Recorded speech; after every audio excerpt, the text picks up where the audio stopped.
नमस्ते दोस्तों, मैं राहुल लर्न रूट इंडिया की तरफ से। और आज हम एक और एनएमएमएस का टॉपिक समझने वाले हैं जिसे हम कोडिंग डिकोडिंग बुलाते हैं। बोलने में थोड़ा अजीब है, देखने में भी थोड़े से क्वेश्चंस अजीब और डरावने से होते हैं। पर आप अ, एक बार ये वीडियो पूरी तरह अच्छी तरह से देखें, समझें, तो उसके बाद आपसे कोडिंग डिकोडिंग के सारे क्वेश्चंस आसानी से हो जाएंगे। तो सबसे पहले समझते हैं कि कोडिंग और डिकोडिंग आखिर होता क्या है। तो कोडिंग डिकोडिंग में क्या होगा कि आपको ज्यादातर कोई ऐसा एक अ, एक आपको ऐसा क्वेश्चन दे दिया जाएगा। मान लीजिए A B C D is to D E F is to G H I is to क्या। तो आपको इसमें ऐसा ही कुछ दे दिया जाएगा जिसमें एक पार्ट है, दूसरा पार्ट है, उनके बीच में एक इस टू सिंबल है, और इस टू थर्ड पार्ट और फोर्थ पार्ट। अगर आपने एनालॉजी ऑफ नंबर्स वाली पिछली वीडियो देखी है तो आपको ये सारे इस टू और क्या लिखा है, इस पूरे सेंटेंस का क्या मतलब है, वो आपको अच्छी तरह से समझ आ जाएगा। तो अगर आपने वो नहीं देखी है तो एक बार उस वीडियो को जरूर देख के आए, उससे आपको इस वीडियो में बहुत हेल्प हो जाएगी। बट आगे बढ़ते हैं कोडिंग और डिकोडिंग में। तो कोडिंग डिकोडिंग में बेसिकली आपको क्या करना है कि आपको जो पहले दो लेटर्स का वो दिया हुआ है, जैसे 1 और 2 है यहाँ पे, यानी कि एबीसी और डीईएफ, इसके बीच में आपको कोई एक रूल या पैटर्न या रिलेशन ऐसा कुछ ढूंढना है जो हर एक लेटर का हो रहा हो। जैसे ए का डी के साथ हो रहा हो, बी का ई के साथ, सी का एफ के साथ। और एक बार आपको वो मिल गया कि ए का डी से क्या हो रहा है, बी का ई से क्या हो रहा है, और सी का एफ से कैसे हो रहा है, यानी कि क्या रूल लगा है इसमें इसमें और इसमें, कि ए से डी बन गया, बी से ई बन गया और सी से एफ। एक बार आप ये समझ गए पूरा, तो फिर आप वो सेम रूल जी पे लगा सकते हैं जो ए पे लग रहा था, ताकि आपको अगला लेटर मिल जाए। आप वो सेम रूल एच पे लगा सकते हैं जो बी पे लग रहा था, ताकि आपको इसका अगला मिल जाए। और आई पे लगा सकते हैं जो सी पे लग रहा था, ताकि इसका भी अगला मिल जाए। और इन तीनों को मिला के आपको आंसर मिल जाएगा। ठीक है, तो सबसे पहले इसी क्वेश्चन को एक बार दोबारा देखते हैं। A B C is to D E F is to G H I is to क्या, राइट। तो हमें निकालना है कि ए में क्या हो रहा है कि डी बन गया। सबसे पहले ये देखते हैं। तो मैंने यहाँ पे आपके लिए पूरा सारे के सारे 26 अल्फाबेट्स या लेटर्स लिख रखे हैं। इसको हम देखते हुए समझेंगे कि क्या आखिरकार हो रहा है। ठीक है, तो एक बात बताइए, ए और डी यही दो हैं हमारे पहले, राइट। इन दोनों में कितने लेटर्स का फर्क है। ए में अगर आप 3 आगे बढ़ेंगे, यानी कि ए से 3 आगे बढ़ेंगे तो डी आएगा, राइट। तो यानी कि ए में हम 3 आगे बढ़े तो डी आया। अब बी का देखते हैं। बी से हमें बनाना है ई, राइट। तो अगर आप बी में 3 आगे बढ़े तो सी डी फिर ई, तो यानी कि वापस आप 3 आगे बढ़े तो आपको बी के बाद ई मिल गया। और अगर आप सी से एफ बनाना चाहते हैं तो क्या कर रहे हैं हम, सी से हम 1 2 और 3, यानी कि 3 आगे वापस गए तो हमें एफ मिल गया। इसका मतलब ए से डी बनाना है, बी से ई बनाना है और सी से एफ बनाना है, और हम हर केस में +3 करते जा रहे हैं, 3 लेटर आगे बढ़ते जा रहे हैं। तो अब ये सेम रूल आप इधर भी लगा दीजिए। ए पे जो लग रहा है वही आपको जी पे लगाना है, क्योंकि इस टू है बीच में। इसका मतलब ए पे जो लगेगा वही जी पे लगेगा। तो जी पे क्या करेंगे हम, 3 लेटर आगे कर दीजिए। जी पे 3 लेटर आगे गया आप तो एच आई और जे आ गया। ठीक है, तो एच आई और जे। अब अगर आप एच की बात करें, ये जो है यहाँ पे, उसके लिए आपको बी पे जो रूल लग रहा है वही करना है। बी पे क्या रूल लग रहा है, वापस +3 हो रहा है, राइट। एच है यहाँ पे, 3 लेटर आगे गए तो आई, जे और के, राइट।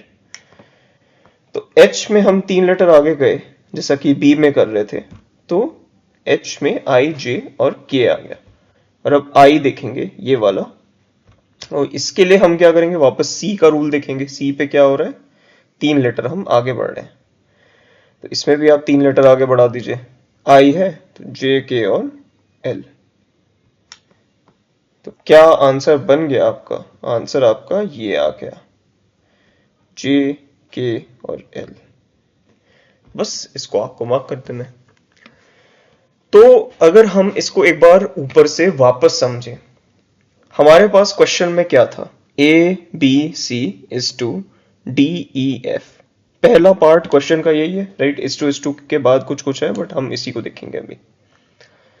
तो सॉल्व करने के लिए आपको समझना है कि ए और डी में क्या रिलेशन है, बी और ई में क्या रिलेशन है, और सी और एफ में क्या रिलेशन है। फिर आपको यहाँ पे जी एच आई दिया हुआ है और आंसर आपको निकालना है।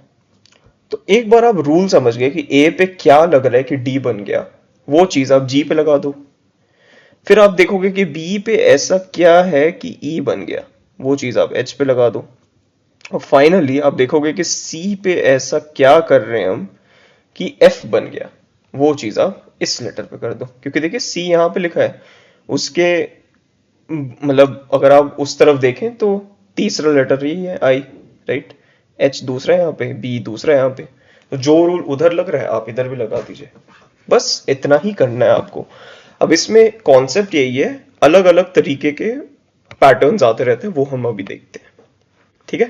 तो सबसे पहले समझिए कि मान लीजिए कि आपको एक और क्वेश्चन दे रहा है कोई, कि कैट इज टू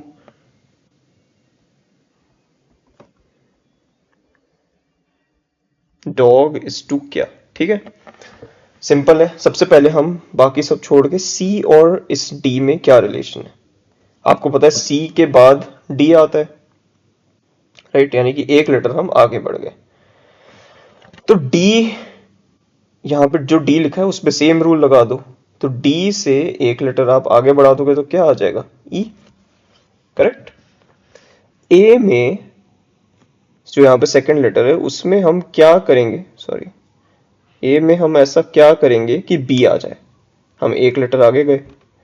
तो सेम आप इस ओ में भी एक लेटर आगे चले जाओ, तो ओ के बाद क्या आता है, पी, तो यहाँ पे आप पी लिख दोगे। अब टी के बाद आपको यू लाना था, तो उसके लिए आप क्या करोगे, एक लेटर आगे बढ़ाओगे, करेक्ट। टी से यू लेके आए हम, तो एक लेटर आप वापस आगे बढ़ाया, तो जी में भी आप एक लेटर आगे बढ़ा दो, सेम पैटर्न लगाते जाएंगे। जी के बाद एक लेटर बढ़ाओगे तो एच आ जाएगा। तो आंसर क्या हो गया आपका, ई पी एच। बस यही है आपका आंसर। एक और तरीके का क्वेश्चन देखते हैं हम फटाफट। कभी कभी क्या होगा ना, आपको लेटर्स नहीं दिए होंगे, आपको नंबर दिया होगा। जैसे कि मान लीजिए आपको दिया हुआ है कि 3 1 20 इज टू कैट, ठीक है। इज टू मान लीजिए 4 2 और 9, ठीक है। इज टू क्या, तो आपको ये निकालना है। इसको मैं थोड़ा अच्छे से लिख देता हूं ताकि आपको और अच्छे से समझ आ जाए। 3 1 20 is to cat is to 4 let's say 6 और 9 इज टू क्या, ठीक है। तो आप इसको ध्यान से समझेंगे एक बार। 3 और सी में हमें एक रिलेशन निकालना है, 1 और ए में निकालना है, और 20 और टी में निकालना है। फिर वही चीजें हम 4 6 और 9 में वो रिलेशन लगाते जाएंगे। तो 3 और सी में क्या रिलेशन है एक बार देखें। यहाँ पे अगर आप सारे लेटर्स को नंबर लिख दो, ये 1 हो गए, 2 हो गए, 3 हो गए, 4 हो गया, 5 6 7 8, और ऐसे बढ़ते जाएगा और ये फाइनली जेड पे 26 आ जाएगा, करेक्ट। अब क्या आपको यहाँ पे दिख रहा है कि सी, और सी जो है वो थर्ड लेटर है अल्फाबेट का, राइट? और यहाँ पे भी वही लिख रखा है उन्होंने, 3 पे सी मार्क किया हुआ।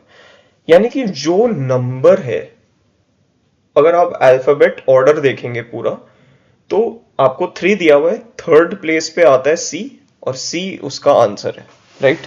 रिलेशन ये है कि नंबर होगा, आप अल्फाबेट ऑर्डर में देखिए 1 से 26 पे, उसके कोरिस्पॉन्डिंग या उसके बगल में जो लेटर आ रहा है वही आपका लेटर लिखा हुआ है। तो 4 क्या होगा इस हिसाब से? ठीक है, 4 लिखा है यहाँ पे, 4 के बगल में क्या है? डी। 4 यानी कि फोर्थ लेटर अल्फाबेट ऑर्डर में डी है, तो यहाँ पे हम डी लिख देंगे। अब देखिए 1 और ए, यानी कि 1 फर्स्ट लेटर क्या है अल्फाबेट का? ए। अब यहां पे क्या दिया हुआ है आपको? 6। 6 क्या है? एफ, तो यहाँ पे एफ लिख देंगे। सिमिलरली 20, 20 पे टी दिया हुआ है। अब अगर आप पूरा गिनोगे, 8 है यहाँ पे, ये 9 10 11 12 13 14 15 16 17 18 19 20, यानी कि 20th लेटर, 20वां लेटर अल्फाबेट में टी है। तो वैसे ही 9th लेटर जो हमारे क्वेश्चन में, वो क्या होगा? हमें पता है कि 8 है यहां तक, तो ये 9th है, यानी कि आई। तो आंसर क्या हो गया आपका? D F I. तो ऐसे भी होता है कभी कभी क्वेश्चन में कि आपको नंबर दिया हो और आपको फिर उससे पैटर्न या रिलेशन निकालना है। एक और तरीके का क्वेश्चन देखते हैं, ठीक है?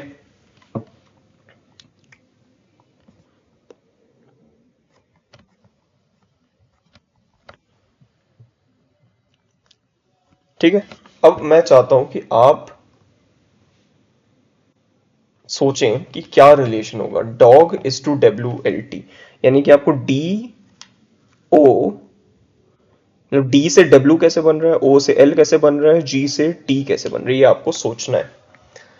तो एक बार हम यहां देखते हैं, ठीक है? इसको मैं थोड़ा इरेज भी कर देता हूं ताकि अच्छे से दिख जाए हमें चीजें, ठीक है?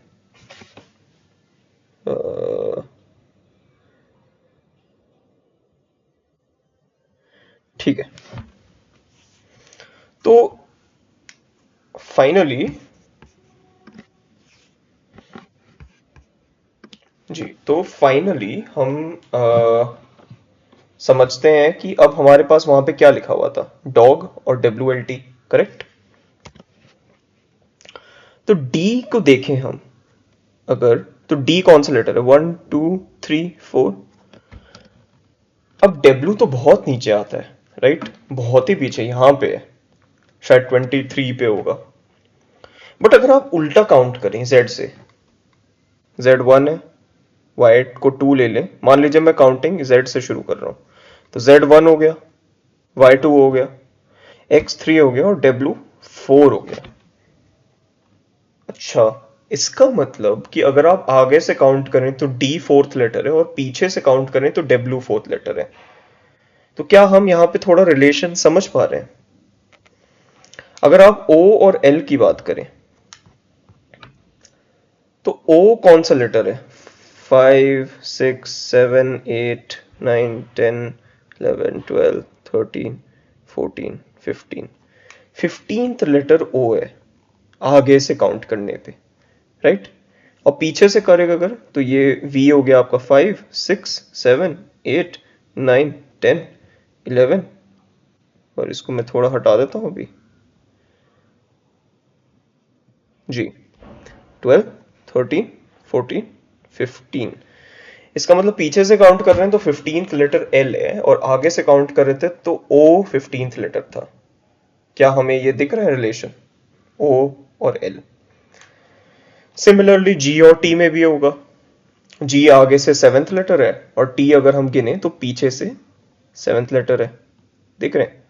तो ऐसे क्वेश्चन भी आते हैं जिसमें एक तरफ आपने आगे से काउंटिंग की है, एक तरफ आपने पीछे से काउंटिंग की है, तो वही आपको फिर दे देगा वो इस टू करके। अब आप रिलेशन समझ गए हर लेटर में क्या हो रहा है? तो ए बी सी मान लीजिए दे दिया आपको और इसका आंसर निकालना है। तो ए आगे से पहला लेटर है, तो पीछे से पहला लेटर क्या है? जेड। बी आगे से दूसरा लेटर है, तो पीछे से दूसरा लेटर क्या है? वाई। और पीछे से तीसरा लेटर क्या है? एक्स। तो ये हो गया आपका जेड वाई एक्स आंसर। समझ रहे हैं? मुझे पता है थोड़ा कॉम्प्लिकेटेड सा टॉपिक है, इसलिए इसको धीरे धीरे हम देखेंगे। बट उसके पहले मैं चाहता हूं कि एक और टाइप का मैं आपको पैटर्न दिखा दूं जो कि एग्जाम में काफी बार आता है। मान लीजिए कि आपको मैं बोलूं कि PAT is to ECV is to cat is to क्या। ठीक है, अभी तक हम देख रहे थे कि जैसे B और E में रिलेशन निकालना है, या आपको A और C में रिलेशन निकालना है, या T और V में रिलेशन निकालना है, राइट। तो हम देख रहे थे कि ज्यादातर जो है रिलेशंस सिमिलर थे, यानी कि B और E में जो रिलेशन है वो ही सिमिलर टाइप का A और C में है। बट ऐसा हमेशा जरूरी नहीं है। जैसे अगर आप यहां देखें B से E जाना है तो हम कितने लेटर आगे बढ़े, C D E, यानी कि +3। A से C गए अगर तो कितने लेटर आगे बढ़े हम, A से B फिर C, राइट। और T से अगर मैं V पे जाना चाहता हूं तो कितने लेटर आगे बढ़ा मैं, U V, तो +2। यानी कि पहले लेटर में हम जो रिलेशनशिप देख रहे हैं, पहले लेटर में हम 3 बार आगे बढ़े, बट दूसरे और तीसरे लेटर के लिए हम 2-2 बार आगे बढ़े। तो बस यहाँ पे सेम चीज लगा दो आप। सी में क्या कर रहे हैं, पहला लेटर है, पहले लेटर में तो हम 3 बार आगे बढ़े थे, राइट। तो सी से 3 आगे जाओगे तो डी ई एफ। ए की देखें हम अगर, तो ए में सेकंड लेटर में क्या हुआ था, यहाँ पे हम 2 बार आगे बढ़ के सी पे पहुंचे थे, तो यहाँ पे 2 बार आगे बढ़ जाओ, ए से बी फिर सी। फिर तीसरे लेटर में हमने क्या किया था, टी से वी जाने के लिए हम 2 बार आगे बढ़े थे, यू फिर वी। यहां भी आप 2 बार आगे बढ़ जाओ, टी से यू और फिर वी। तो बस ये आपका आंसर हो जाएगा। तो जैसे आप देख रहे हैं, इस कोडिंग डिकोडिंग में सबसे ज्यादा जरूरी चीज है कि आपको याद हो कि आपके अल्फाबेट्स का ऑर्डर क्या है, ए से जेड आपको पता होना चाहिए, इन 26 लेटर्स का ऑर्डर क्या है। ज्यादातर आपको ऐसे डायरेक्ट क्वेश्चंस ही देंगे जिसमें आपको एक एक 2-2 लेटर आके बढ़ा के सोचना है। कभी कभी आपको रिवर्स वाला भी पूछ देंगे जो हमने देखा था। बट आपको क्या याद रखना है कि अगर आपको, मैं एक आखिरी बार लिख दे रहा हूं ताकि आपको अच्छे से समझ आ जाए, ए बी सी और डी ई एफ दिया है, राइट। तो आप ए और डी के बीच का रूल निकाल लो, बी और ई के बीच का रूल निकाल लो, और सी और एफ के बीच का रूल निकाल लो। एक बार आप ये समझ गए, फिर आपको मैं क्वेश्चन में अगर जी एच आई दे दूं तो आपको पता है कि जी पे आपको सेम रूल लगाना है जो ए से डी बन रहा था, वही रूल आप यहाँ जी पे लगा दो तो आपको आंसर मिल जाएगा। ये जो बी से ई बन रहा था, सेम रूल आप एच पे लगा दो क्योंकि सेकंड लेटर है, राइट। एच यहाँ पे सेकंड है, बी यहाँ पे सेकंड था। सी से एफ जो बन रहा है, सेम रूल आप आई पे लगा दो तो आपको यहाँ पे आंसर मिल जाएगा। कोडिंग डिकोडिंग जो है वो, उसमें सबसे इंपॉर्टेंट चीज है कि आप ये रूल समझ लो, पहले लेटर के बीच में, दूसरे लेटर्स के बीच में, तीसरे लेटर्स के बीच में रूल लिखो। अगर आपका रूल सही है तो आपका आंसर भी सही आ जाएगा। तो एक फटाफट होमवर्क क्वेश्चन भी लिख लेते हैं, ठीक है। मान लीजिए cat is to D B U is to dog is to क्या, ठीक है। अच्छे से सोचिएगा, इस वीडियो को दोबारा देखिए और अपना आंसर कमेंट करके बताइएगा। अगर कोई डाउट्स हो तो वो भी आप कमेंट करिए, मैं ज़रूर उसको कमेंट में एड्रेस करूंगा, रिप्लाई करूंगा। बाकी आज के लिए इतना ही रखते हैं।